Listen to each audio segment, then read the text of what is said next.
Formula One just lost control, and Max Verstappen is leading the rebellion. 3 races. That's all it took for a billion-dollar era to start falling apart. From jokes in Australia, to open anger in China, to a 50G crash in Japan that proved every warning was real. Now the entire grid is pushing back. Because cars are losing power, instantly, at over 300 kilometers per hour.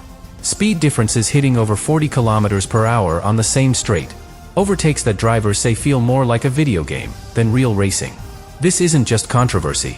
This is a full-blown crisis. Drivers are furious. Teams are divided. And the FIA is being forced to react. But here's the twist. This revolt isn't just about fixing the rules. It's about something much bigger. Because what Verstappen is really challenging could redefine what Formula One actually is. And if the FIA gets this wrong, this won't just be a bad season.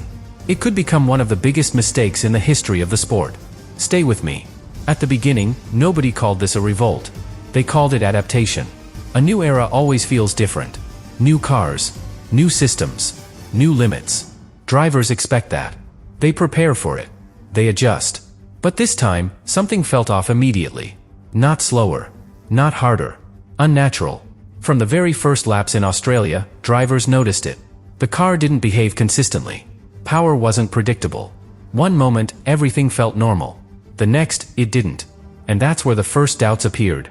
Because in Formula One, nothing is more important than trust. Drivers don't just drive the car. They rely on it.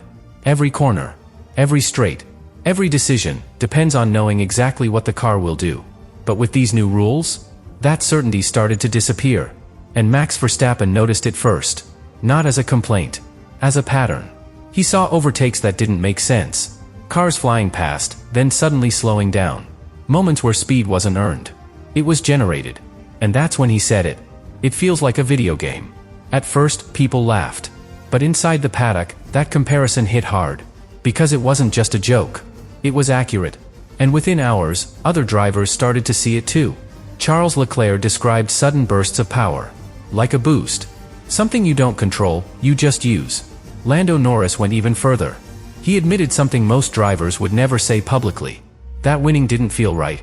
Because sometimes, it wasn't about being better. It was about having more energy at the right moment. And that's when the tone started to change. Because this wasn't just about performance anymore. It was about meaning. What does it mean to overtake? What does it mean to win? What does it mean to be the fastest? If the answer isn't skill, then what is it? And that question started spreading. Quietly at first. Then louder. Because every driver was experiencing the same thing. Different cars. Different teams. Same issue. The system was deciding too much. The driver, too little. But even then, it still wasn't a revolt. Because Formula One doesn't react instantly. It builds pressure. Race after race. Lap after lap. Until something happens. That proves everything. And that moment? Was already getting closer. Much closer than anyone expected. And that moment finally arrived in Japan. Not as a surprise. As confirmation. Everything the drivers had been warning about happened exactly the way they said it would. A car ahead, suddenly losing power. Not gradually. Not predictably. Instantly. Another car behind, arriving at full speed. Full commitment. Over 300 kilometers per hour. No time to react. And in a split second, it was over. A 50G crash that changed everything. That was the turning point. Because until then, there was still doubt. Maybe it was just a difficult transition. Maybe drivers needed more time. Maybe the system would improve. But after Japan, there were no more maybes. Only reality. Because now, this wasn't about performance. It was about safety. And once safety becomes the center of the conversation, everything else disappears. Drivers stopped holding back. Max Verstappen didn't hesitate. He asked one question. What more do they need to see? And that question echoed across the entire paddock. Because every driver knew the answer. They had been saying it since Australia. Carlos Sainz said it first. It's only a matter of time. And now, that time had come. Fernando Alonso went even deeper. He didn't talk about the crash. He talked about the sport. He said something that changed the tone completely. That this doesn't feel like racing anymore. That there are moments drivers cannot control. And if drivers can't control the outcome, then what exactly are they competing for? That question is what transformed frustration into something bigger. Because this is no longer about fixing a detail. It's about understanding what Formula One is becoming. But here's where it gets even more intense. Because the crash didn't just validate the drivers. It exposed the system. In front of everyone. Fans saw it. Media replayed it. Millions watched the exact scenario drivers had been warning about for weeks. A sudden loss of speed. A massive closing gap. An unavoidable impact. And just like that, this stopped being an internal issue. It became global. Because you don't need to understand the technical side to see when something is wrong. And once that perception spreads, it's almost impossible to control. That's why the FIA had no choice. They had to respond. Immediately. Statements released. Meetings scheduled. Adjustments discussed. Because doing nothing was no longer an option. But here's the problem. They still couldn't say it. They couldn't say, "We got this wrong."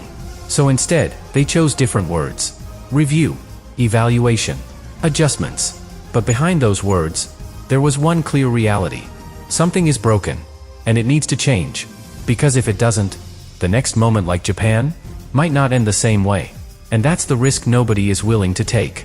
But this is where everything escalates. Because now, drivers are no longer warning. They're demanding. Not individually. Together. And when the entire grid speaks with one voice, Formula One has no choice but to listen. But listening is no longer enough. Because what happens next will decide everything. Because what happens next is where everything truly changes. This is the moment the FIA loses control of the situation. Not publicly. Not officially. But internally, completely. Because now, they are no longer leading. They are reacting. And in Formula One, that's a dangerous position to be in. Emergency meetings begin. Not planned ones. Urgent ones. Engineers. Teams. Drivers. All in the same room, all with different priorities. Drivers want one thing. Control.